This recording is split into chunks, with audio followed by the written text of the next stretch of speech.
Each year, Microsoft Research hosts hundreds of influential speakers from around the world, including leading scientists, renowned experts in technology, book authors, and leading academics, and makes videos of these lectures freely available.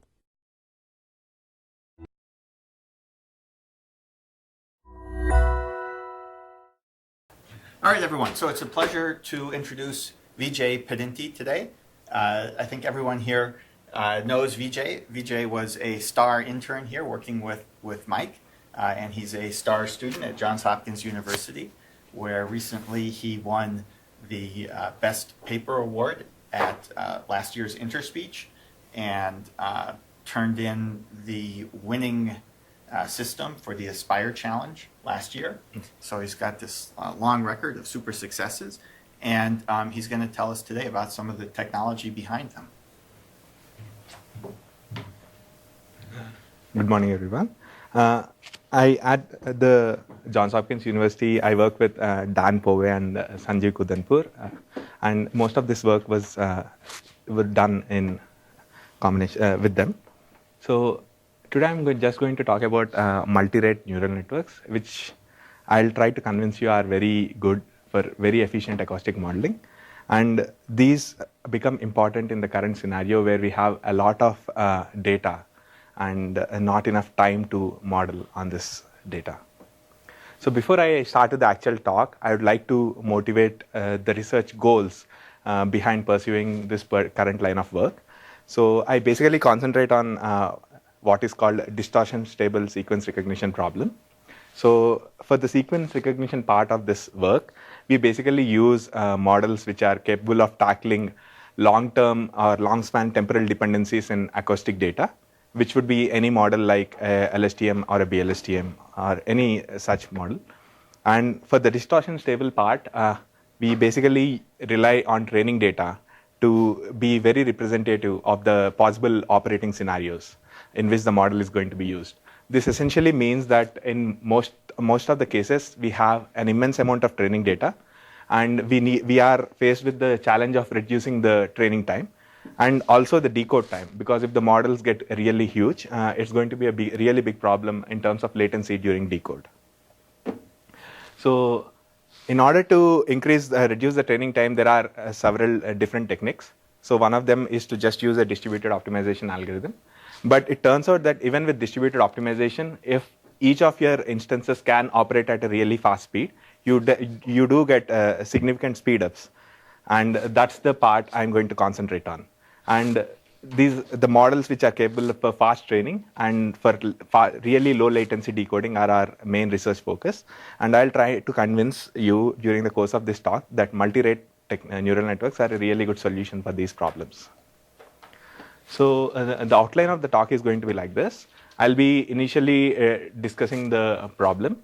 Then I'll discuss few of the current approaches used to tackle this problem, which belong to two different classes, which are feature-based approaches and some model-based approaches.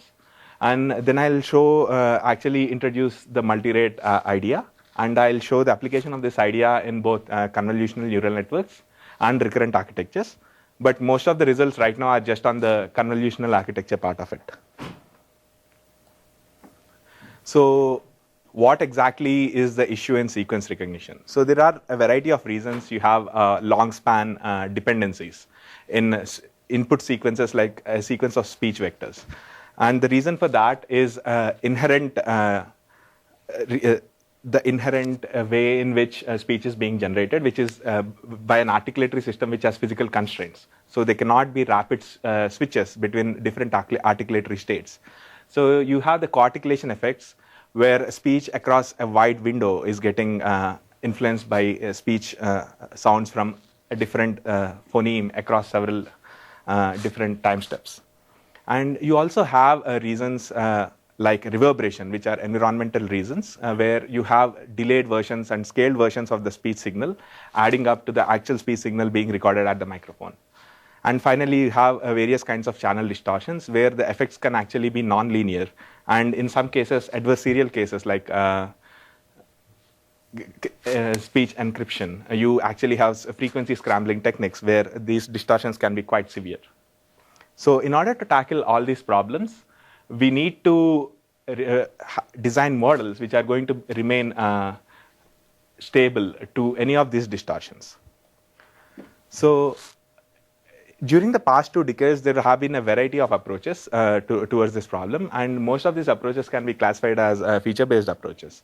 So in these approaches, people quickly realize that you cannot just splice a large chunk of speech frames, dump them into your acoustic model, and just hope that your acoustic model is going to learn the necessary transforms. And the reason for that is as you increase the sequence of your feature vector, you have increased variance in the input representation, which is inherent.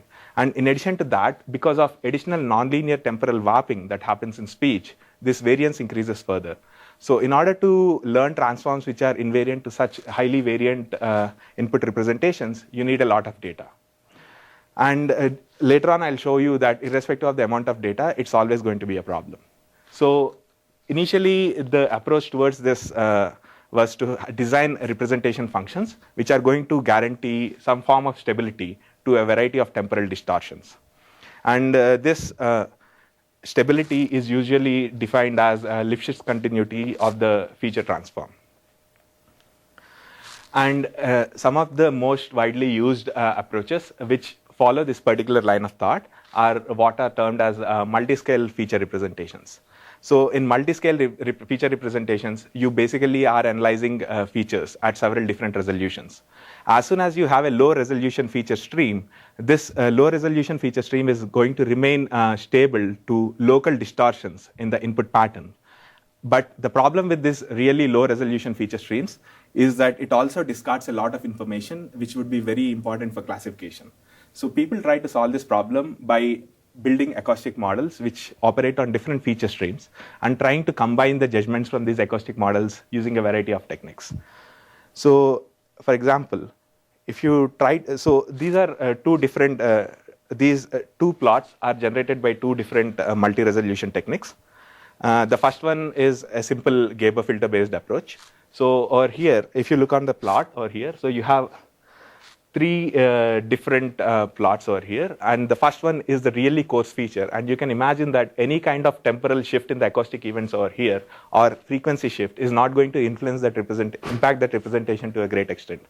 On the other hand, you have 2 different kinds of very fine resolution in terms of frequency over here, and any shift in the acoustic event over here is going to immediately show up in this representation. So if you have an acoustic model which is looking at all these representations simultaneously, or a bag of acoustic models which are looking at these representations, you can hope to both be stable to distortions while preserving information necessary, finer resolution information necessary. So this was one particular, so over here we are basically taking the input representation and passing it through a filter bank which has filters with different resolutions. This has also been done in a different way, where instead of using a filter bank, you basically use a hierarchy of filters or what's called a wavelet, and you get a different style of representation. But the critical idea over here is basically decompose your representation into multiple resolutions. In addition to this, there are also other kinds of techniques in order to capture this long-term information in the acoustic signal.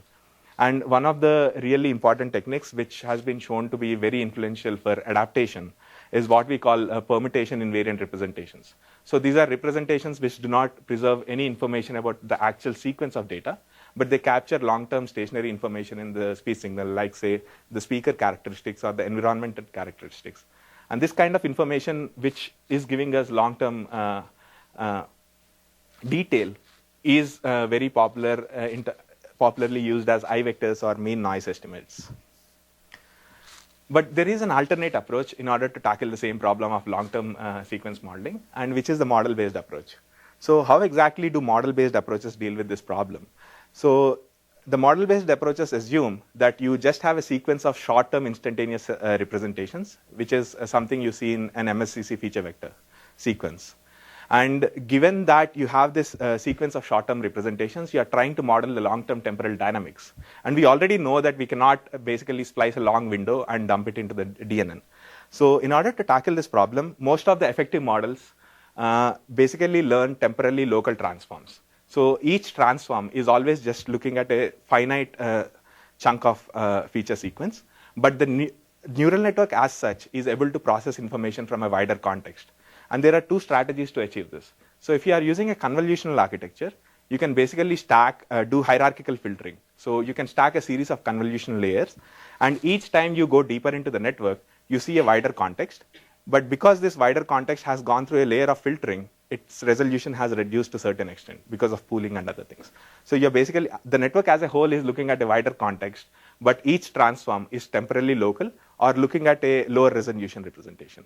On the other hand, you can deal with this problem in the recurrent architectures, where when you're learning a transform on the input, it's temporarily local, but the long-term information is being captured in the state of the vector. And this state can be derived using a task-dependent loss function, so it will preserve the necessary detail if we are able to train it in the right way. So I'll be talking about, so we are interested in these two kinds of architectures. And in both these architectures, there is this additional detail that not only the transforms are temporarily local, but they're also tied across time steps. So even if you look in a convolutional architecture or in a recurrent architecture, the same transform is being used across time steps. And this shared statistical strength ensures that you're learning better transforms compared to a simple DNN-based approach. So because recurrent architectures are so popular popularly used in tackling this problem, let's just initially look at the recurrent architectures. So if you are just taking a simple RNN, which doesn't have any frills, it has several problems, and one of which is basically limited memory. So it's not able to memorize a lot of detail in the past, and it also has problems of vanishing and exploding gradients. So in order to deal with these issues, several different kinds of architectural variants are proposed. But despite the use of these architectural variants, RNNs have this very basic problem where the loss function that we use to train the RNN cannot be computed parallelly. That is, if you are computing the outputs of an RNN, all these outputs cannot be computed parallelly, and they have to be evaluated sequentially. So in order to overcome this problem, people normally use batching of sequences. So they basically predict the loss function from several different sequences in parallel. But despite the use of all these tricks, the fastest feed-forward networks are always faster than an RNN. So this is the reason we decided to approach the sequence modeling problem, initially using convolutional architectures. Sorry. Why does it necessitate the sequential processing of the outputs as opposed to just the hidden state vector? Like, couldn't you? So I just mean the hidden state as the output of the network. Yeah, okay. Not the actual posterior. Outputs. Okay. So in order to tackle that problem, we actually wanted to explore convolutional architectures, and we wanted to make sure that the convolutional architectures were not sufficient for sequence modeling before we shift to the RNN architectures.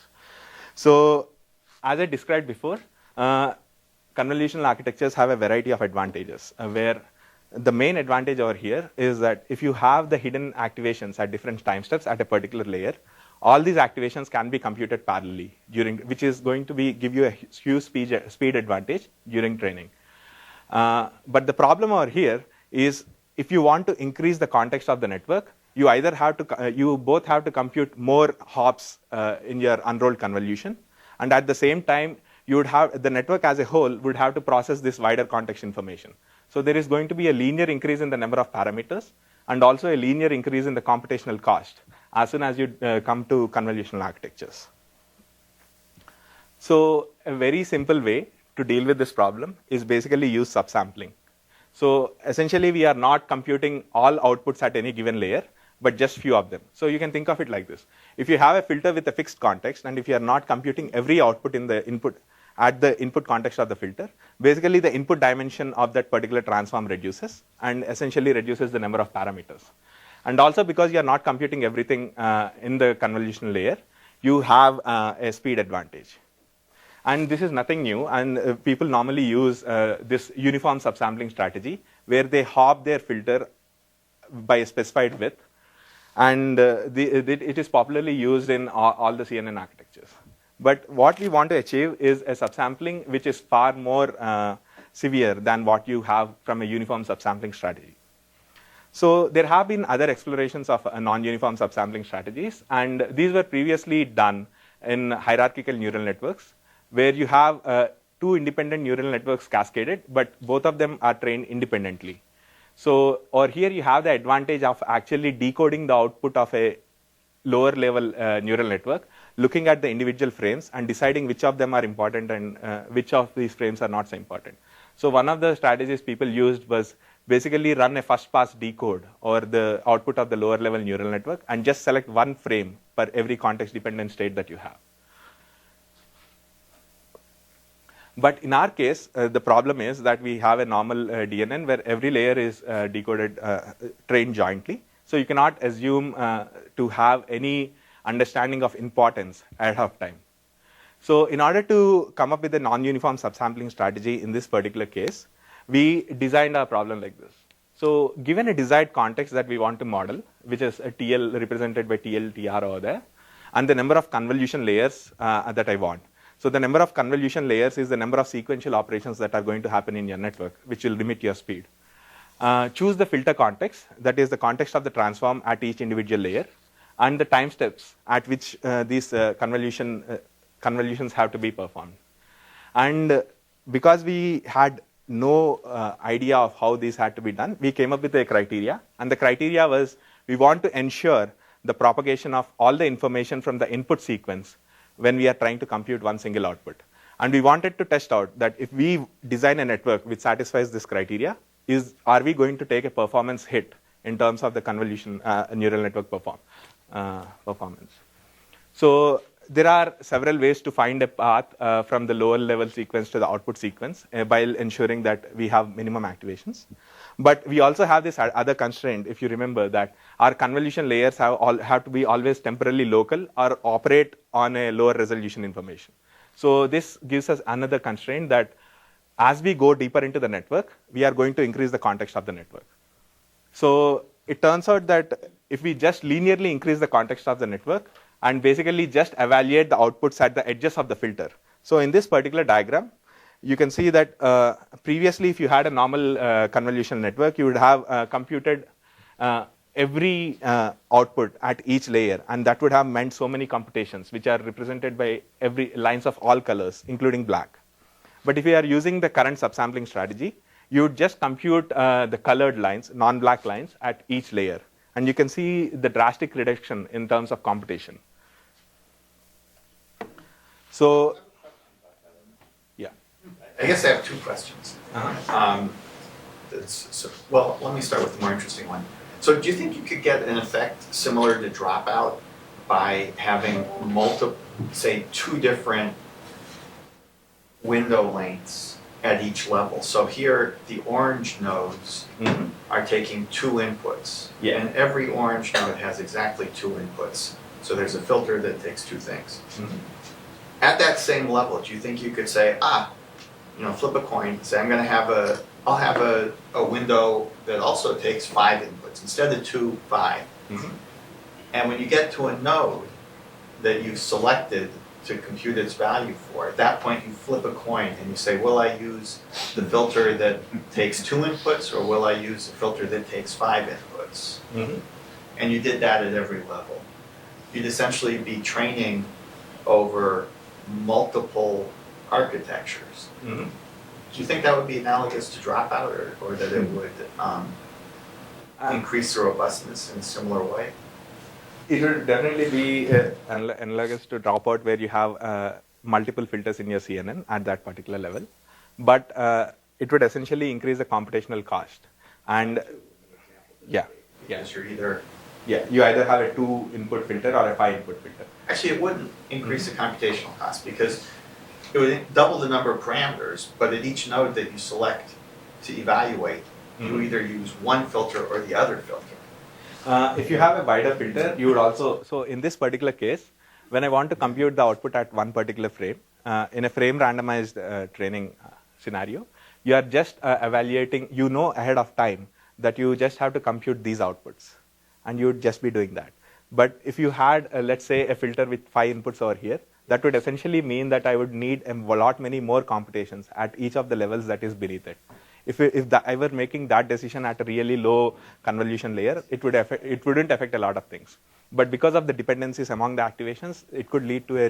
You're right, you have to do two. It's like you partition the nodes into the set that's using the 2 inputs and the set that's using the 5 inputs, and then you do 2 different matrix multiplies. Yeah.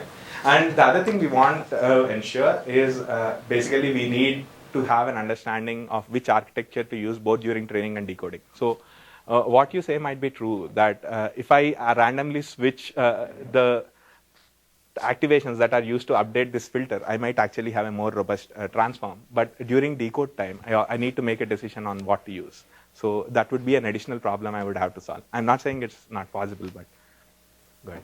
Did you have another question? Oh, the technical one, yeah. Why on the orange ones there, why doesn't it go to like, the pattern's irregular? It's almost as if it had gone in from both sides. It's regular if you look from the top down. Right. Look at it like a. Yeah. So, or here the activations are being selected like this. At this level, I need a filter which. So the basic problem over here is dependencies in speech are asymmetric, left asymmetric. So I always need filters which have a wider left context.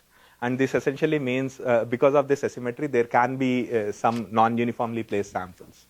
So the way we draw this chart is we select a particular filter, and we try to decide, we basically decide what activations are necessary to compute the output of the top filter. And that's how this diagram works out. Mm-hmm. No, I don't buy that, because I think the reason why it's asymmetric, or why you have this overlap in the orange layer there, is that because it's not a factor, it's not a power of 2. Mm-hmm. Your expansion, I think that is the reason, right? So the expansion over here is basically a power of 3. So over here at the initial level, or here I have a filter which has a context of 3 plus 1, or here I have a context of 6 plus 1, and on the top of that we have a context of 9 plus 1. So depending on how exactly I am choosing.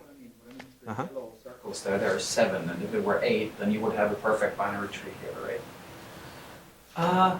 So my question So is... they are actually 8, it's just that I'm sharing one of those computations. Yes, and that's my question. Is that necessary for accuracy, or is that simply No, because you so- somehow need to map it, so- you need to do something with that? Empirically, we found that it doesn't matter what exact structure you are using as long as you are ensuring the propagation. So over here, it just turns out that because of the indices I chose an indices of -7 and 2 at the top layer. Yeah. Instead of that, I could have chosen -6 and 3, and this would be like a perfectly uniform, at each level, the nodes would be uniformly placed. So it turns out that these independent small changes do not affect the performance to the great extent. So it would not make a difference, for example, if you put the one set of inputs that are used multiple times, right? You mean the middle node on the yellow layer there is used twice, it goes up through paths. Would it make sense to make the one that goes up through 2 paths to be the current frame, the center frame that you're predicting? Which it isn't here, right? Because they're asymmetric. Or here it isn't. Seems you're over-representing a little bit of, left context that doesn't seem to be warranted. Right? Yeah, there were other subsampling methods where we always ensured that the center frame is present, and in order to reduce the parameters, we do I use other tricks when we are taking context from. So we would just take a subset of hidden nodes, and whenever you ensure certain things, like you ensure that there is a center frame. And or if you think the left context is important, you would always ensure that there is more representation from the left context. You do get better performance. One more question to Jeff. Are interview questions covered by NDA? Do you think the dropout idea you just had is really good? We should patent that. I think they are.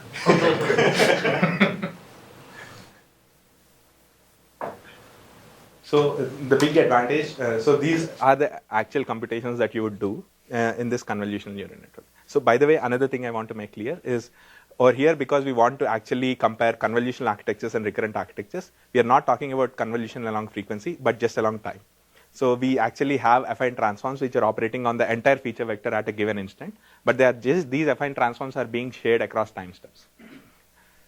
So over here you can see that there is a drastic reduction in terms of the actual computation that has to be done, but we still have to see whether this drastic reduction in terms of the number of activations that are computed, is it going to affect our performance, which I'll discuss later on. And it turns out that using this particular subsampling strategy, we were able to gain up to 5 times speed up compared to a normal TDNN without any form of subsampling. So in order to test out the basic setup, we started doing experiments on the switchboard LVCSR task, just the 300-hour subset version. And I'll briefly describe the setup just to ensure, because I'll be using this particular setup at several places in this presentation. So we basically use a 40-dimensional MFCC representation, which is essentially a filter bank, but just with the DCT transform. And we do that because we want to reduce the bandwidth usage when we are transferring data across nodes. And in order to do what is termed as instantaneous speaker adaptation, we append a 100-dimensional I vector for every time frame. And one of the main focuses of the technology that we develop is that we want to ensure that this technology is always ready for online decoding. So all the I vectors that are being used over here are just estimated using data that has been seen till that position in the sequence. And most of the systems that we use over here are trained with cross entropy. Whenever there is sequence discriminative training, I'll mention it specifically. Almost all these experiments were basically done using the CALDI ASR toolkit. And we use the distributed optimization technique where we do model averaging across instances. And yeah, so as I said, one of the goals was to ensure that we always had a really good online setup. And it turns out even when we are doing online mean variance estimation, there is a certain amount of latency, which is not necessarily due to the model, but just for the mean estimation. So we just wanted to test out whether there was a way to eliminate any kind of mean variance normalization and ensure that the network learns it, whatever is the necessary normalization. And when we estimate our I vectors, we estimate them on non-mean variance normalized features. So if there is any mean offset, it is encoded in the I vector. And it turns out that by using our training recipe, the network is usually as effective as a network which doesn't have, which has mean variance normalization. When we use you need to introduce latency if you want to estimate I vector, right? Yeah, as I was saying, over here we ensure that the I vector is always estimated using data seen till that particular frame. So if you have a frame at 10 samples, only the data up till that frame is being used. It's an online I vector. Online I vector. So I do not claim that this is better. It's all towards the same goal that we want a really fast online system which doesn't have any latency, which is not absolutely necessary for the model. It just seems that not having the sort of gain normalization that you get from mean subtraction is. So in order to tackle that problem, we have other solutions. Yes, that is a really good question, because it turns out that most of the training, so if any kind of gain difference was there, if it was well represented in the training data, our model would be robust to that. But most of the training scenarios that we have are using well-curated databases where the gain is perfectly normalized. So we do see a lot of issues. And in order to tackle those problems, we do perturbation of our data. And as soon as we do that, we eliminate most of the issues. So when you're training a neural network, the mean variance normalization also helps with the stochastic gradient to converge better. So you're giving that up. How do you deal with that? In our case, we don't actually see problems like that. We haven't found any issues, either because of the nonlinearities that we are choosing. Whitening, isn't this natural gradient stuff in there? Yeah. Does that help? Oh, So I cannot make the claim because I haven't tested it out. But there is one additional phase over here that, yeah, there is nothing explicitly done to tackle this problem. Mean variance normalization on utterance scope or on speech scope, but I think what you're talking about is on corpus scope that is completely independent of that. You can still do that, and you will not lose anything because that only affects the training. It's not something you're estimating during the code. Yeah. So are you doing? no, there is also no global mean variance normalization. So I remember Dan's paper, they said the number 2 actually has some kind of close to the natural gradient species in order to do model averaging. Yeah. So is it because of that? We haven't tested it out. So I your cannot make baseline doesn't have, let's say if you run standard with one GPU, don't do model averaging, you don't have baseline number. This is your baseline. Yes. So what we see is if you basically run it on a single GPU, you usually get better performance rather than distributing and doing an average. But the performance hit is not very drastic. What's the number? acceptable margin? We haven't tested it out, but in the cases that I did see, I would basically get something like 0.1 or 0.2% difference on switchboard 300R subset. So we don't usually worry about that. The P non-linearity is not sensitive? What is that? So here the pnom nonlinearity, we basically, in the feature hidden activation vector, we select groups of 10 units, which are basically contiguous sets of 10 units, and we take we take some norm of it. In this particular case, we were taking the L2 norm of these activations.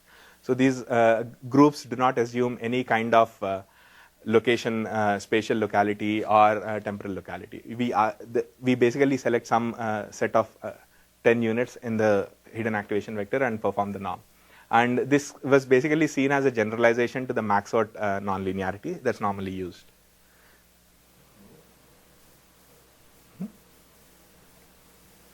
So these are the first set of results that we had. So let me guide you through this table. So the initial comparison that we wanted to do was, given the same amount of context that we normally use with a DNN, are we going to see any kind of advantage if we had a TDNN architecture? So in this particular comparison, I am taking the actual context of 150 milliseconds, which is being modeled by a DNN, and distributing across 3 different convolution layers. So I have a convolution layer which has a context of 4, 4, and 7. And it turns out that even with this distribution, there is an appreciable gain. But this comparison was not exactly fair, because as soon as you start using a convolutional architecture, there is a certain amount of parameter increase. So we conducted another experiment where we ensured that the DNN had the exact same number of parameters as the TDNN. And even in this case, there was a certain amount of increase in performance.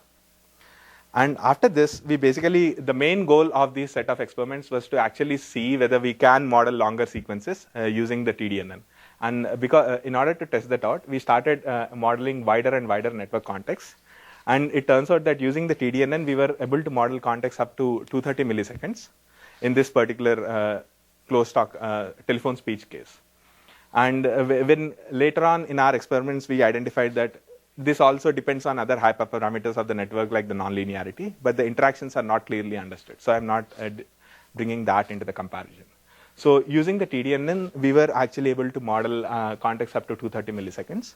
And once we did know that this context was helpful, we actually wanted to make sure whether the DNN could also do this. And it turns out, as we expected, that anytime you increase the context of the DNN, constraining the amount of data that you have, which is 300 hours in this case, there is always going to be some kind of detriment in the performance.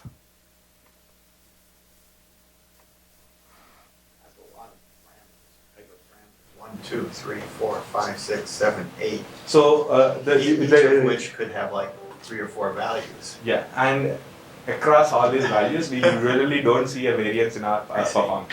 The one thing that we select is this. These are not hyperparameters which have so many degrees of freedom. So we initially select the first layer context that we want, and this essentially determines the context of the other 2 layers. All that we want is to adjust the offsets, and the adjustment of the offsets depends on the input context of the network that you want to model. So if you want to say model just 10 frames to the right and 350 frames to the past, the selection of these contexts would differ. And the other thing that we need to select is the number of convolution layers that we want. And that is usually a decision made upon how many sequential steps are you able to tolerate while you're training. No, you don't want to do it. I'm not going to go deep, but just as a ballpark, the value, like what's the best? So it sounds like the value number is better than these. Just what's the best? Remember off the top of your head what's the best result for value? So if I remember right, there was like a 0.5% difference on the switchboard, 0.5%. Yeah, on the absolute, on the switchboard subset. I mean, it was better, but not significantly better. Just a question. These tables indicate some symmetry between the DNN and TDNN, because you use curly brackets and square brackets and so on. So is the first layer of the TDNN, is that already convolutional or still dense? The first, the -2 to +2. That is dense. That's dense. The first one is dense, and above that. Yeah. Because the first one has to be dense because you have to span everything in the initial sequence. Because you always use the same filter. So the reason we want to do that is because we want to propagate the information from every time step. So that's the reason we have to make the very first filter dense. But they're not tied. Everything is timed. Oh, okay, that was my question. Yeah. Like, so all those yellow 5 Yeah, line everything that things- is represented with the same color is computed from a tied transform. So it's if it's represented with a color, it's computed from the same transform. So all yellow outputs are all computed. yellow nodes show the same verb. Yeah.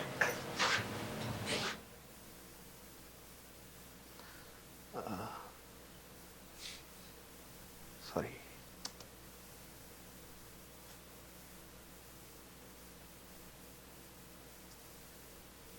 So at this point of time, we basically wanted to compare our TDNN model with the state-of-the-art results on the switchboard at that particular point of time. And in order to do this comparison, we started adding a lot of bells and whistles to our baseline model. And one of the first things we did was basically adding pronunciation probabilities. So pronunciation probabilities are basically, once you have the lexicon, which has multiple pronunciations for every word, and you have your training data, after a certain amount of training, you basically realign your training data using this lexicon and see what is the probability of each pronunciation. And the next thing we did was basically a simple 4-gram rescoring. And after that, as I said before, sorry? I'm wondering what speed perturbation, volume perturbation are. Yeah. Tell us. Yeah, so as I said before, we are always interested in online technology, so we do not do any kind of speaker adaptive training of our system.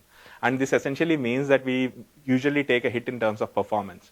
And in order to compensate for this, we basically present the same audio data to our system while simulating synthetic speakers. So normally, in order to simulate the synthetic speakers, people have been doing a vocal tract length perturbation or tempo perturbation.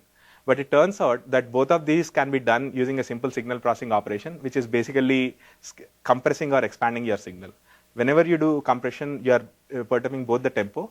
And because this compression modifies your frequency coefficients, there is also a perturbation in the MFCC coefficients. So you're hacking the sampling rate, you're not just changing the frame shift. No, we are hacking the sampling rate. Yeah. And this, one of the biggest advantages of this speed perturbation technique is that it's agnostic of your feature representation that you are using. And it turns out that that's a very critical decision for many people who want to use the techniques in different systems. Following up on Frank's question, so you're saying that you basically sometimes pretend that you're sampling at 8 kilohertz, sometimes at 7.5 kilohertz. No, so you can think of it, so we sample it at different rates, but we always assume that the sampling rate is 8 kilohertz. So that essentially means that you are either, that gives you the stretching or the compressing effect. The equivalent to that, you add the synthetic data, Yeah. SP plus VP combined. Yeah. Okay. So the volume perturbation is the thing that actually helps us tackle the mean gain normalization issue. So we basically train our system using several different perturbations of the volume, and the volume of the entire signal. So the gain. Yeah. The three-dimensional volume. Sorry. No, I still don't understand. So now you just said you always assume it's 8 kilohertz. So Yeah. that's you're not just So basically, if you have a signal at x of t, yeah. you now want a signal at x of alpha t, where alpha is some number. Okay, so And in order to, that is maybe like 7.5 kilohertz, Yeah. and then you just resample it back to 8 kilohertz and run it through the standard pipeline. you need not actually. So Yeah, so as soon as you resample it at 7.5 and pretend that it is 8 kilohertz, you have the compression effect. okay, so You so get- did you evaluate that separately? I'm sort of curious Yeah, whether so speed and volume there are very is a different paper, terms. last interspeech, with that. And it turns out that across several different data sizes, we tested data sizes up till 1800 hours. The usual gains are 6 to 7% relative when we do speed perturbation. And volume is about the same range? Volume perturbation, in most of the tasks that we have over here, both our training data and test data are very well curated. So you don't see a lot of gain. But there are other tasks that I will present later on, where that essentially led to almost 15% relative gain. Because in that case, the gain differences in the test data were several hundreds of dB. That's 15% you lost before because you Right, didn't because do you didn't do normalization. Yeah. Okay, good. So that's the Sure. reason. Yeah. So the basic idea over here is try to do as much as you can while you're training to ensure that your decoding setup is as online as possible. I have a question. Why? I mean, I think it's great from the steal your stuff approach that you took all this online approach, but sort of, I mean, at a high level, I mean, as a site trying to win a challenge without that constraint, why impose that constraint? No, so as I told, I also have some results on the challenge. And when we initially started with the challenge, if we were constraining ourselves to be online, we were basically taking a 10% relative degradation just because we were imposing the online constraint, either when we are estimating the I-vectors or when we are not doing any kind of normalization of our data. Why would you do that if we want to win a benchmark? So because of the challenge, because of the benchmark, we had to relax the challenge. But the online thing is just like a broader goal that we want to achieve. So any technology that we are using, so we don't want to invest a lot of effort in doing speaker adaptive training where we require 3 or 4 passes on the data.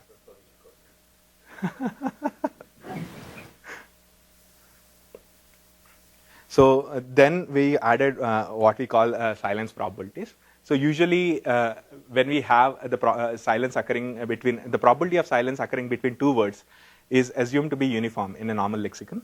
But or here we wanted to ensure, bring about the idea of the context of the silence impacting the duration or the probability of the silence.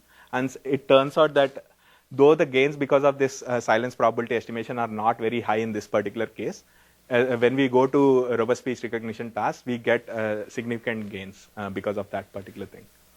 And in so if you have the probability of a silence occurring after any word, normally it's assumed to be uniform.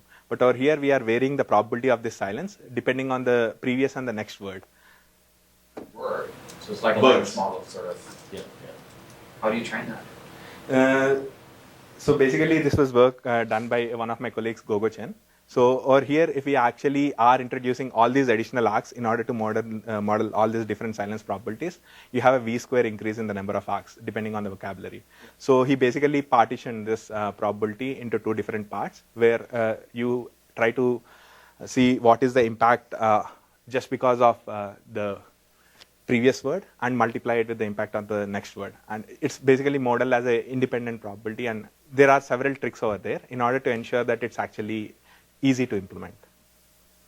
And on the top of that, we did sequence training. And further, we did, there is one minor adjustment over here. This is not, this is sequence training, but on the top of that, we do something called prior adjustment. So this was something which was found by one of my colleagues called Vimal Manohar. When he was doing semi-supervised training with neural networks. He identified that after sequence training, when we want to estimate the likelihoods, instead of computing the prior based on the alignments, if you use the prior which is estimated from the mean posterior of the network, if you use that as the prior, it gives a lot of gain. And over here you can see that this gain is consistent. And it turns out that after his finding, we started using this trick across a variety of LVCSR tasks, and we saw consistent gains across all these tasks. It made things worse. I had it in the DBN.exe tool from the very beginning, and I switched it off because it didn't make things better. Okay. Interesting. But that is only for CE training. Yeah, right. Yeah, but this one is for sequence, might be different. Oh, right. Excellent. Okay. So at that point of time, these were the papers with the best results on the Switchboard 300R set.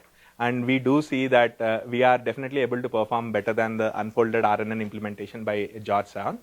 But this is definitely not a fair comparison or even a proper comparison because the setups differ in a variety of ways.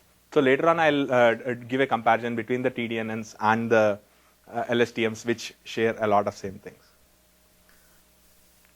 So the bottom line seems to be that with a well-trained single system, you can get down to like 11%. Yeah. With the 300-hour data. Yeah. And when you start combining things, you can get down into the tens. But there's no, your system does not have. This system also has speaker adaptation, and the I-vectors are offline estimation. This is one single I-vector per utterance. Are there I-vectors in the TDNN? Yeah, sorry. I didn't explicitly. I already mentioned that they were used in all the systems that The incremental ones. Yeah, the incremental. The online I-vectors are used in every system that I present result on. So the bottom line, does that have OIM? This one? No. Yeah. No. So I'll show you results with RNN later on. How much did the I-vectors give you? So I-vectors usually give us across stars around 7% relative. But if we go to far field recognition tasks like ARMY or the other tasks that I present here, we get bigger gains. In the incremental fashion. Whenever we do, even in the incremental fashion, we see gains. But if we turn off the incremental thing and start doing offline estimation, the gains get slightly better. So once we did see that we were getting improvements because of the TDNN models, we started testing them out on LUCSR tasks of different data sizes. And we found that across all these tasks, which have data ranging from 3 to 1800 hours, we do get 5 to 7% reduction, relative reduction in word error rate. There was just some discrepancy in the resource management task, but we didn't do a lot of tuning on that.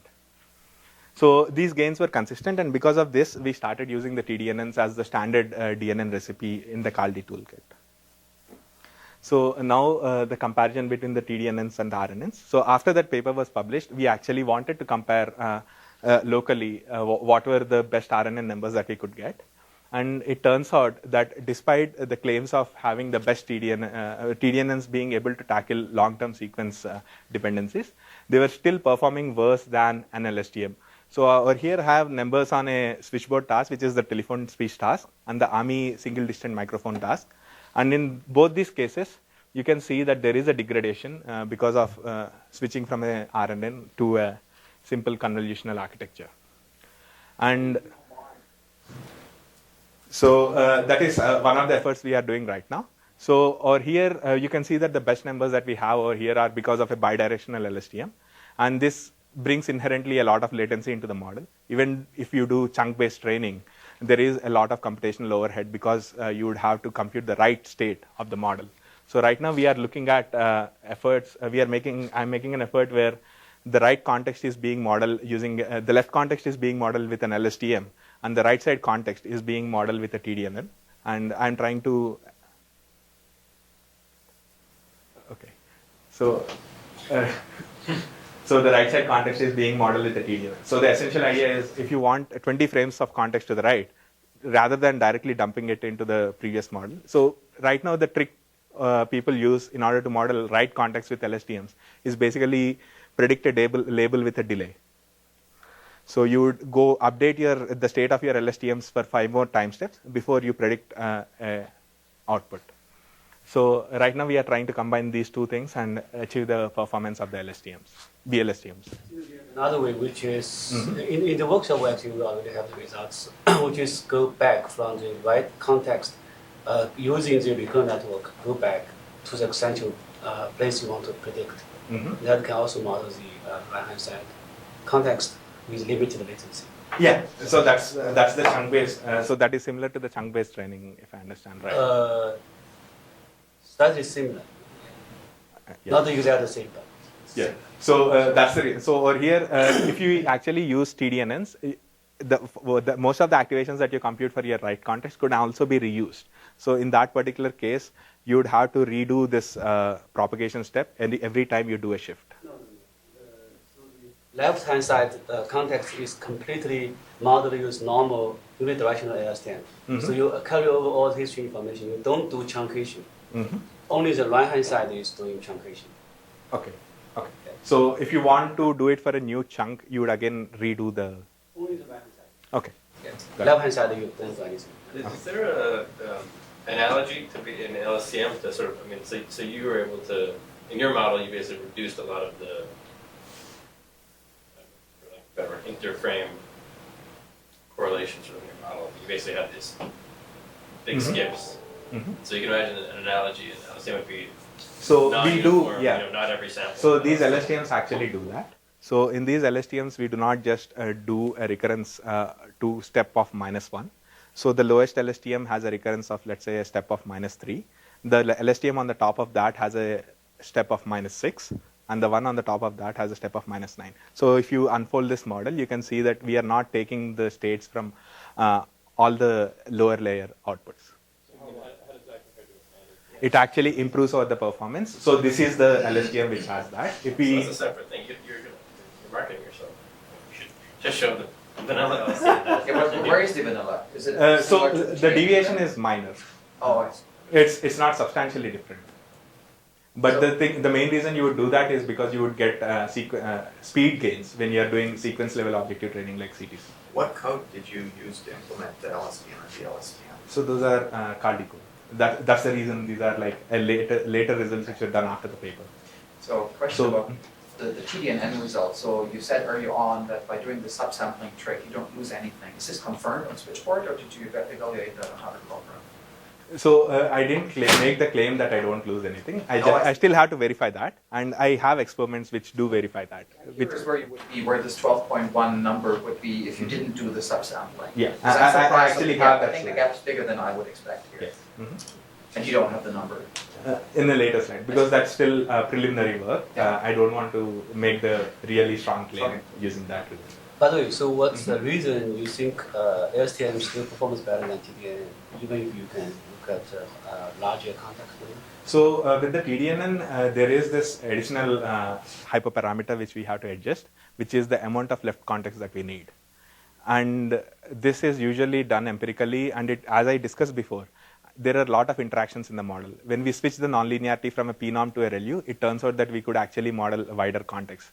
Rather than just going till 230 milliseconds, I was able to go till 300 milliseconds. So this additional hyperparameter tuning brings in a lot of issues.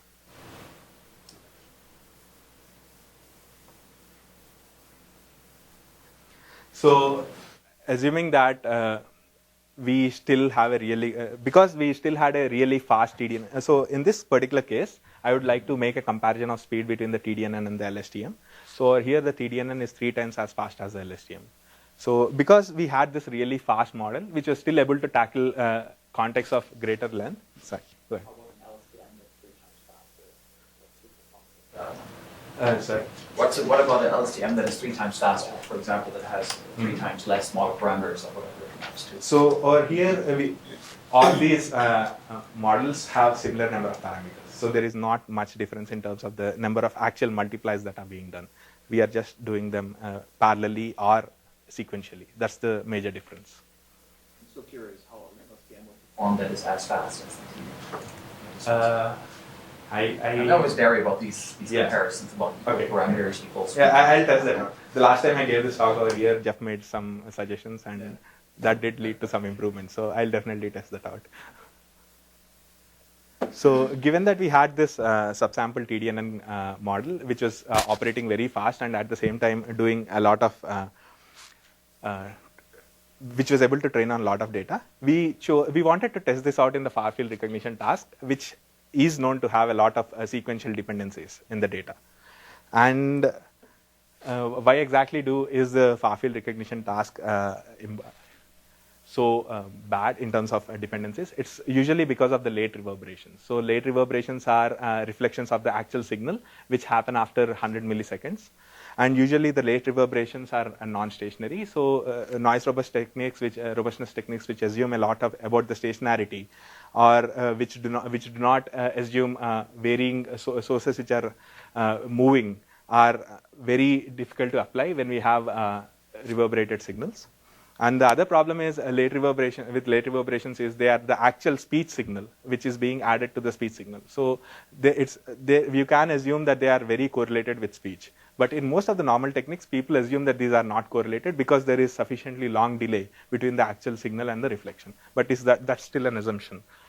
So if we want to tackle late reverberations, you can immediately see that any model which has ability to model wider context might be able to learn invariant or stable representations when we have these. So that's why we wanted to test out the TDNNs in the far field recognition task. And we decided to participate in a challenge which is called the Aspire challenge. And one of the qualities of this challenge was very beneficial to us. And that was, there was a well-defined mismatch between the training data, the dev data, and also the eval data. So the training data was just clean telephone speech, 1800 hours of Fisher data. The only information given to us was that the test sets are going to be with reverberation. There was no kind of metadata supplied. The dev data that was supplied for us to test out our models was ensured to be sufficiently different from the eval data. So in the eval data, there were greater number of rooms, different microphones, different types of different speakers, and speaker microphone relative positions were very different. So this was a really good task to test out a model which can train on a lot of data. So these are the sources of variability, and these are the typical room configurations. If you are interested, I can discuss further. So let me play out some samples from this particular task. You should. There's a blogger who started when he was like 11 years old, 10 years old. He's a video blogger. I think it's called foododdities.com, and he just. So that's the typical example that Mary Harper, who conducted the challenge, want us to play. So this is the lowest error rate that we had with the model, per speaker error rate, which is 26%. And this is what it sounds like. Huh. Yeah. It's interesting.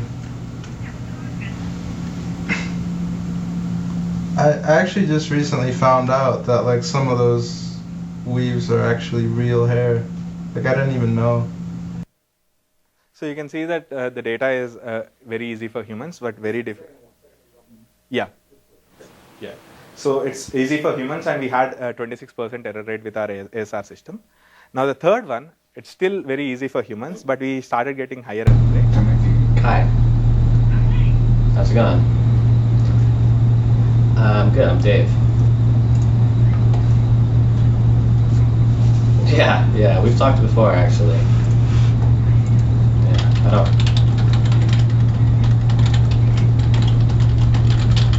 Yeah, I don't know. So this was a really hard sentence for us because we started getting a 41% error rate, though we were able to. So I initially thought maybe it was because of the keyboard clacks and started verifying the actual hypothesis, and that was not the reason. That low frequency hum that's in there should not affect your recognition because you use telephone filters, right? So I'll actually describe the training data setup. We use a lot of multi-condition simulation in order to simulate reverberation, noise settings, and a lot of other things. So it's not just a specific thing. Are you using the full bandwidth for the MMCCs that you're extracting, or are you using a telephone extraction? No, yeah, that's normally what you go to for. So then this should not affect you, right? This low frequency. This particular thing, no. Yeah, because there is a lower cutoff. Yes. And this was much harder for us. Hey, how you doing, Sam? Oh, I'm hanging in there. I try to, stick to the topic. So, there's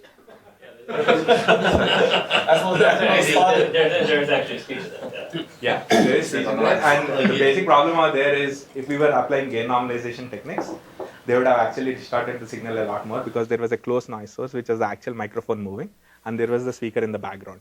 So a simple. So this is the one I played. So the second last one. Hey, how you doing? I'm playing the second last one again. Oh, I'm hanging in there. Yeah, that was one of the papers. I try to, stick to the topic, Yeah.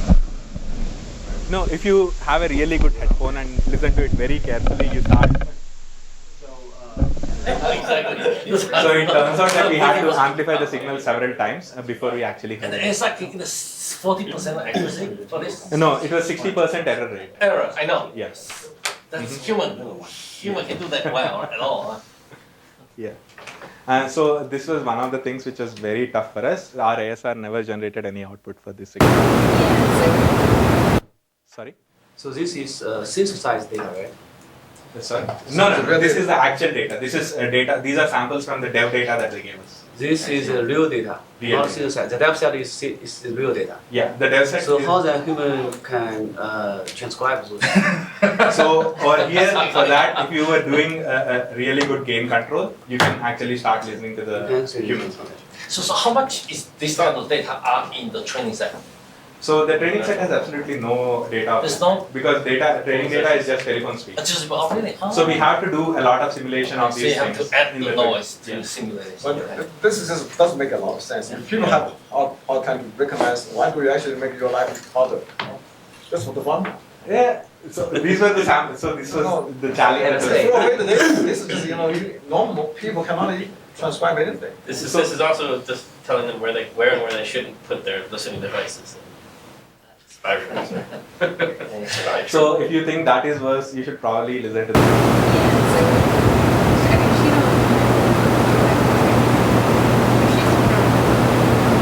So all that I could make out was that there was a female speaker. People in this room to transcribe, you get 80% errors. So That's why I you heard wouldn't she's- pass the human parity. I heard. Yeah, they are human parity already. Because they're all bad, equally bad. That's right. So zero output is equal to Yeah, parity. 0 0. Yeah. So those are the kind of samples that we were dealing with when we were starting with this channel. Here, there's a speech there. Yeah. But the one before that, I couldn't even tell the speech there. So for the one before that, if you had gain control, you will start Oh, here. you can control. But last one, I heard she's saying she's great or something. Wow, you're actually able to make out more than any of us could. You may better than the last one. So we have about 20 minutes. Okay, yeah. So or here you can see that there is a lot of mismatch between the training and the test data. So our only solution to this was basically collect as many room impulse responses that we could find open on the internet and try to distort our data using all these impulse responses. And if there was any corresponding isotropic noise along with the impulse response, we would also add that to our data. So doing this, we basically created 5,500 hours of training data. And in order to tackle the late reverberations, we just thought using our TDNN would solve the problem. So these are the first set of results. So in the top section of the table, the comparison is between a normal DNN and a TDNN. But over here, we are not doing any kind of simulation, distortion simulation in our training data. And you can see that the error rate is 47%. And just by adding all these different kinds of reverberation, we get a 37% relative gain, and which is quite drastic. And even there were even other sites which saw similar gains. And sorry. So we basically increase the amount of training data 3 times by doing choosing different pairs of room impulse response and actual speech wave file. So, what was your relative improvement from TDNNs on the clean data before, or on the before it was 5 to 7%. 7%. So you cannot really make the claim that TDNNs give you specifically a great gain in the presence of reverberation. Yeah, we can because of these 2 columns. So when we do match the training data, and when we do different kinds of distortions, the performance of the DNN is at 33.1%, and that of the TDNN, the best TDNN that we could get is 30.8. Yeah. So if it already, even in the clean speech, you go from DNN to TDNN, it also gives you 5 to 7%, then you can't really say that. No, I'm just saying, making the claim that there is an improvement and there is a sustained improvement. I'm not saying that in this particular case the model is going to be far better. Right. It's not, so you're saying but also you have it's not to specifically addressable. Because So you you can can see- argue that the TDNN is specifically suitable for addressing the long range dependency, but now, I mean, you get 7. So the problem out there is that long range dependencies are existent in all ASR scenarios. They are just more predominant in far field recognition. So, and also there is other change over here that the amount of training data increased from 300 to almost 5,500 hours. So using this larger amount of training data, the DNN could have solved some of the issues. Yeah, you can argue. Could actually also benefit. Yeah. Maybe more. Yeah. But you don't know, do you? No. At that point of time, we did not have a local implementation. And it would definitely have taken a lot longer to train using the LSTMs, and training time was the most critical thing over here because most of the gains that we were getting were because of simulating the data. So the most significant gain over here is the 37% relative gain, which is just seeing more amount of data.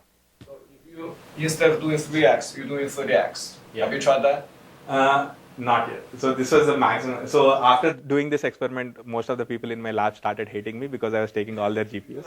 So sorry. You do not have enough GPUs, that's why. We have 50 GPUs, but I was using all of them for a period of 2 weeks, and everyone hated me. So I couldn't do any more experiments after this. Actually, it's 30x, your error is 3%, that is worth it. Right? Yeah.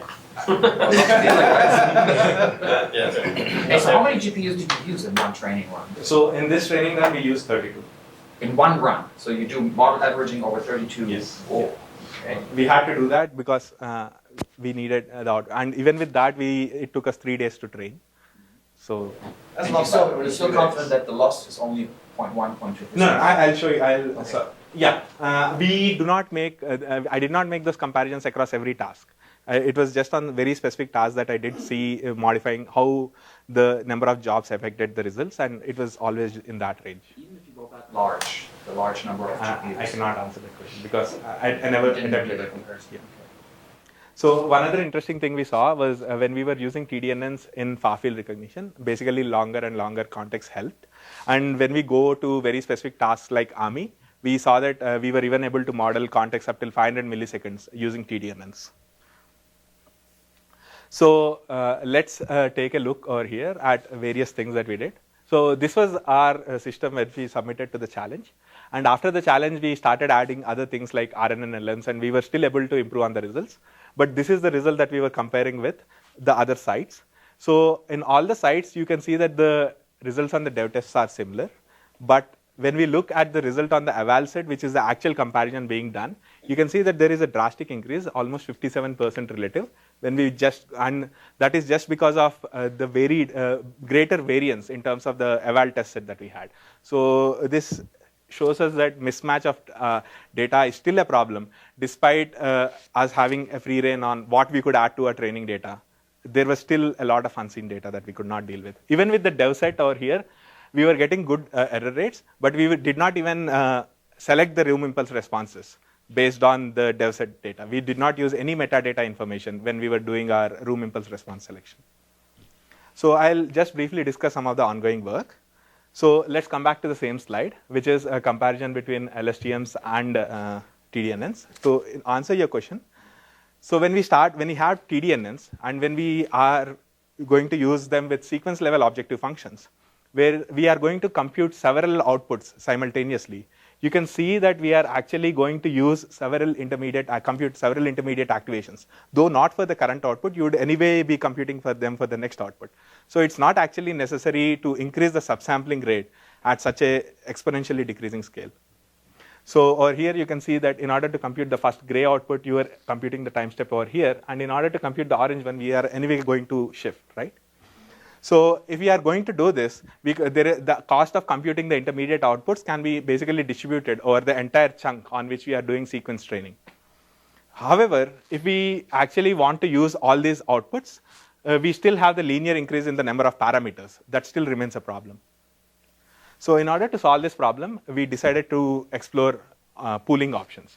So basically, if we had a filter at the next layer, which was just using 2 outputs, and we wanted to use all the data, we use different kinds of pooling at the lower level in order to reduce the sampling.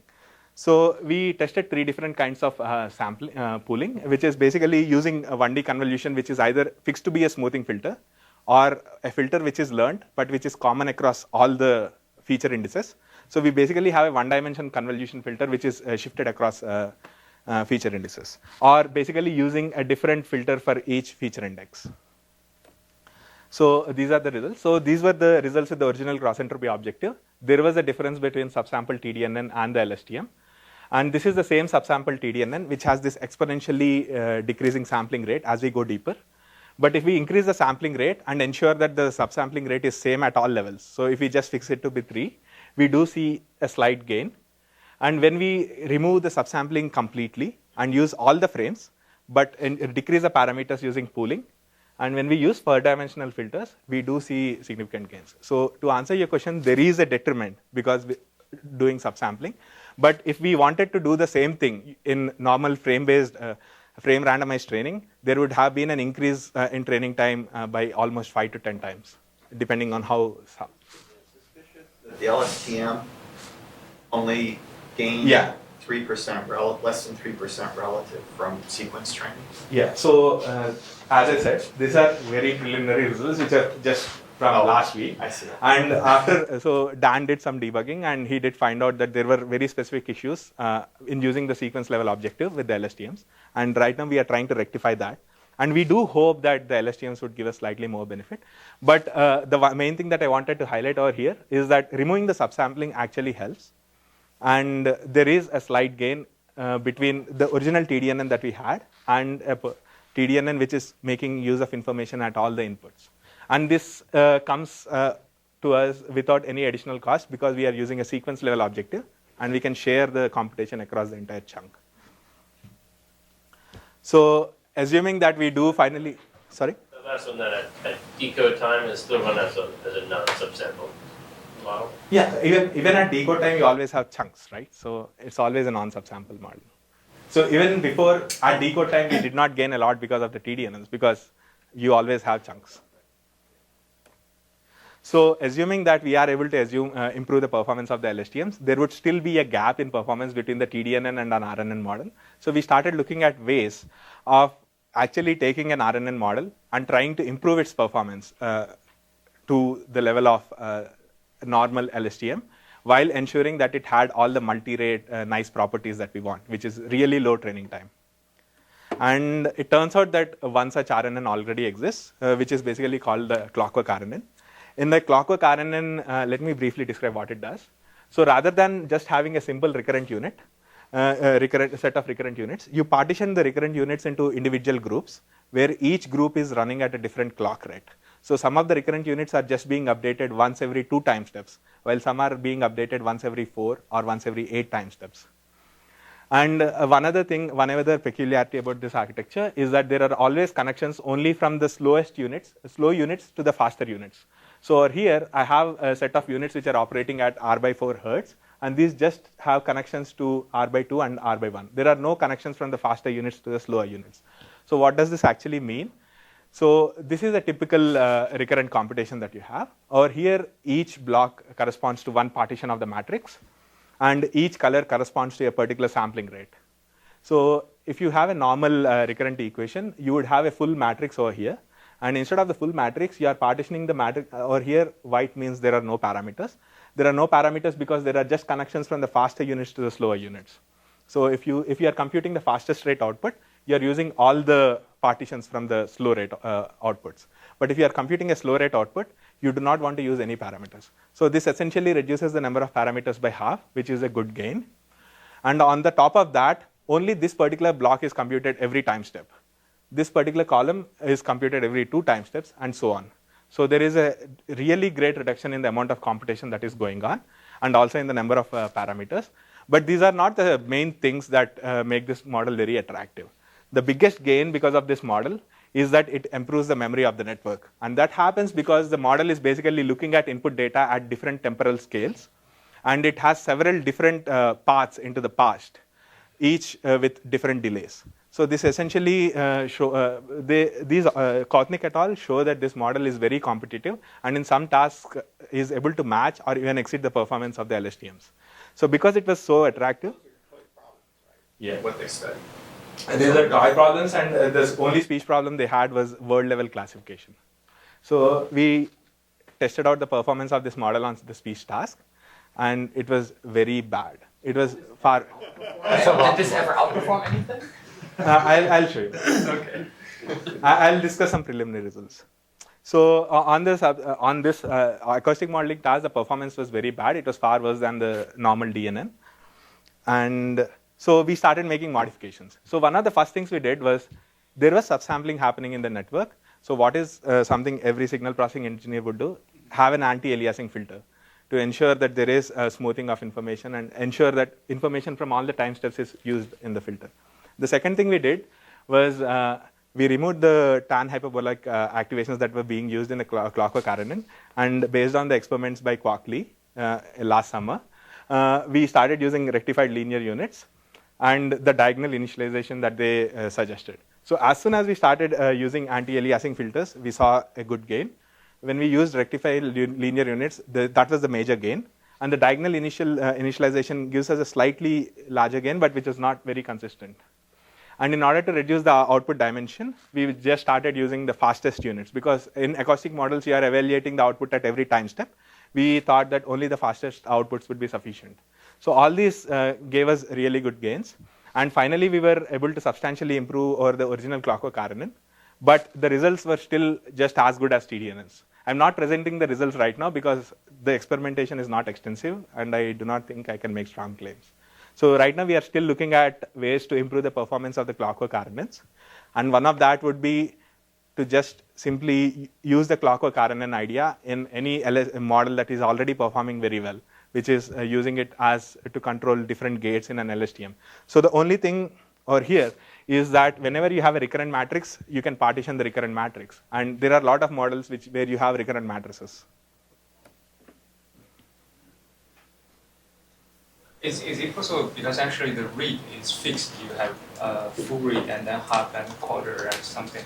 So I think the power of LSTM is using gates, so it's automatically learning to control the flow of the different things. So I think this kind of read definition is kind of a problem in this clock part.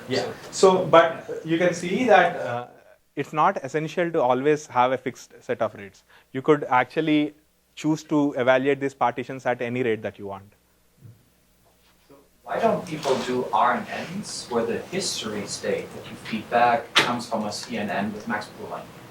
So sort of a max pooling over multiple history states. That should give you a little bit like a Viterbi-like alignment or something. So that's what Jeff was suggesting before in the meeting, where you basically wanted different histories to be contributing to the state when you are making the current prediction. But in your case, you are adding the additional layer that rather than concatenating all these histories, you want to do some kind of pooling operation on. Time alignment exactly. operation. That would Has anyone ever tried that? I don't know. Maybe you should patent it again. Seems very straightforward, actually. Yeah, definitely. Right. So let me try to summarize what I did till now. So basically, we showed that multi-rate architectures provide us good gains. So the models by themselves are not powerful compared to their non-sampled variants, but the major advantage that you get because of multi-rate architectures is the speed advantage. And these speed gains can be trivially converted to performance gains by using more training data. And in many cases, like the Aspire challenge scenario that I showed, the most critical thing was seeing as much training data as you could. And this kind of these architectures give us really good way to do that. And another advantage, which I didn't talk about a lot in the multi-rate architectures, is that they operate on multi-scale representations. So in this particular architecture, the input vector that is being at this particular Clockwork RNN is being smoothed out. So as soon as you start doing smoothing, if you remember the very first slides I showed, you actually get these multi-scale properties, and the input representation over here is going to have this really nice distortion stability guarantees. And because I can do this smoothing at various levels desired, I don't not only have really fast architectures, but also architectures which can be really robust if I am able to properly get the training done. So this is one other reason that multi-rate architectures are very attractive. Even in the TDNN architecture, as we go deeper into the network, it was actually seeing lower and lower resolution information. So the other advantage of multi-rate architectures is that they actually have access to multi-scale representations. So if you want more details about the things that were discussed in this particular talk, you could go through our interspeech papers. Let me briefly describe the future work. So as I said before, the problem that interests me is the distortion stable sequence recognition problem, where you have long-term sequence dependencies and sequential distortions in data. These challenges are existed in all ASR scenarios, but these are very predominant in far field recognition. So that because of that reason, after I was introduced to the far field recognition problem by Mike during my internship over here, I started working in this area a lot. And this is one particular table. This was the state of our Kaldi Army recipe last summer before the JSOLT workshop. During the JSOLT workshop, we were able to work on the TDNNs and bring it down to some extent. And after the workshop, we started using stronger and stronger models. And we got up to 46.1% just using the BLSTM models. And even if you use a lot of other tricks like using clean alignments for training or using beamformed audio data, all that you can get is you could just move from 53% to 38.3%. So first of all, when you do anything on far field recognition, the gains are look significant. So it's very satisfying. But the other good thing about this problem is that despite all the things that we did, we were not able to match the performance of the closed-talk microphone system, which was this. There is a 69% relative degradation. And this is not ground truth in terms of human performance versus system performance. These are two systems which are exactly trained on the same data and same language models. The only thing that differs over here is the acoustic data. And that giving a 69% relative degradation. It's a really good motivation to work on this problem. So most of my focus recently has been in this particular case. So thank you. I do have a question. Go for it. So essentially what you did, I want to describe it a little bit like you have applied AlexNet, this image processing pyramid to speech in a sense, right? Mm-hmm. So you're dealing the same thing that they do for translation invariants and so on. It's basically what you are doing in time direction. Right? So those are already done in normal convolutional architectures. The gain that we see is we just want to also do this very fast. So my question is, can you now go backwards? Can you take your subsampling technique and apply it to AlexNet? Because that's probably could give you, now you save 2 dimensions, right?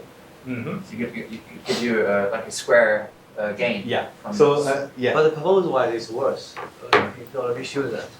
Right, but the question is maybe the performance isn't that much worse, and so maybe you can actually get a huge speed up at the limited cost. If you want to run it on a mobile device or whatever. Yeah, so this suggestion was made by Tara when I showed her this work. So she was suggesting actually using the subsampling technique both along the frequency and the time axis when you had the initial limits. I guess that's what you're saying. Yeah, except applying it to image, right? And that's where probably would get much bigger gains because you don't have 40 components but you have like 56 pixels or something. Yeah. But I mean, I can save it. No, I had a question. Oh. Okay.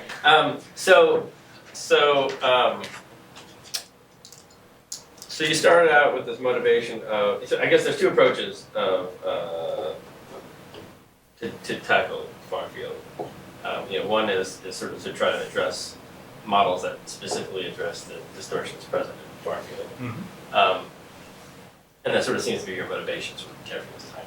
And then there's this other approach to say, which is sort of this raise all boats thing, which is basically, well, we're just going to improve things that improve everywhere, and eventually the gap will still persist, but the gap will be so small that we don't care, right? So if we can get from 1% to 2%, if the absolute value of clean is 1%, the absolute value of far field is 2%, that will be happy, right? Then we can call it. So it seems like you started out going for option A, and you ended up in option B because you sort of had the same improvement across clean and distortion. So actually, the timeline was a bit other way. So our initial goal was basically have an acoustic model, improved acoustic model which performed well everywhere. And it turned out that these acoustic models, because they were tackling very specific kinds of things, were working far better in the far field recognition case. So, but what do you actually believe? Oh, okay. So I think that ASR problem as such would basically if you guys do achieve the human parity in a few years, you would basically start relaxing the constraints in which you are recording speech. And I believe that there is no separate robustness problem or a far field recognition problem. There is basically speech recognition problem. And I guess any kind of acoustic model which is performing well would actually give benefits in a lot of these cases as soon as you start relaxing these constraints in which we assume that we are going to operate in. So to answer more specifically, so assume that you do have certain kinds of techniques. Let's say the techniques which work on raw speech, so which are showing slight improvements in terms of performance in the actual clean speech, telephone speech recognition case. These same techniques would actually give us far more improvements. And papers in the last Interspeech and ASRU have shown that when we apply raw signal processing, signal models in far field recognition, you do get better gains than what you normally see. So I don't see a really strong distinction between these 2 problems. But I definitely think that even if you start just focus on the far field recognition problem, you would see gains on the normal problem. So early on in your talk, you said, well, look, there's two ways we can approach the problem. We can try to make long span features and feed long span features directly into the system.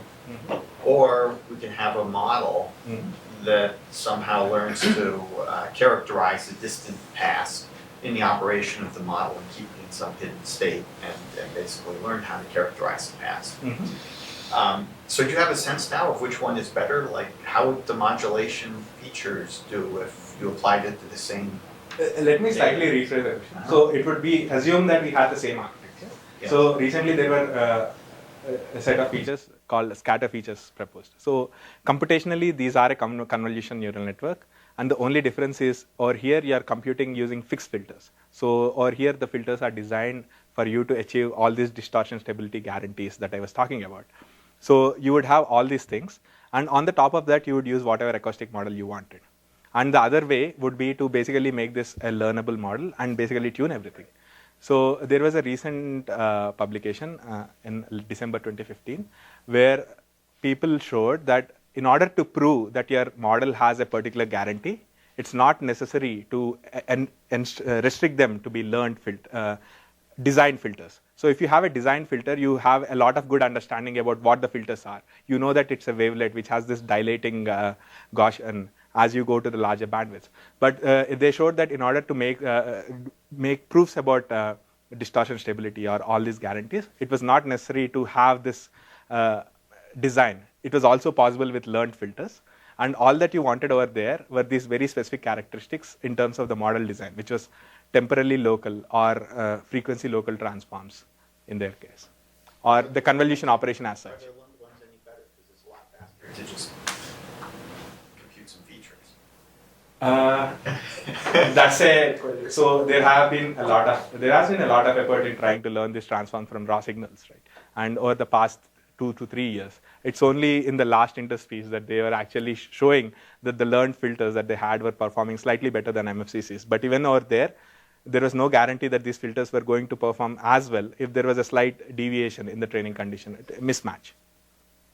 So I think the feature-based approach has one fundamental flaw. It's one thing that it absolutely cannot model, that the model-based approaches that you suggest it can.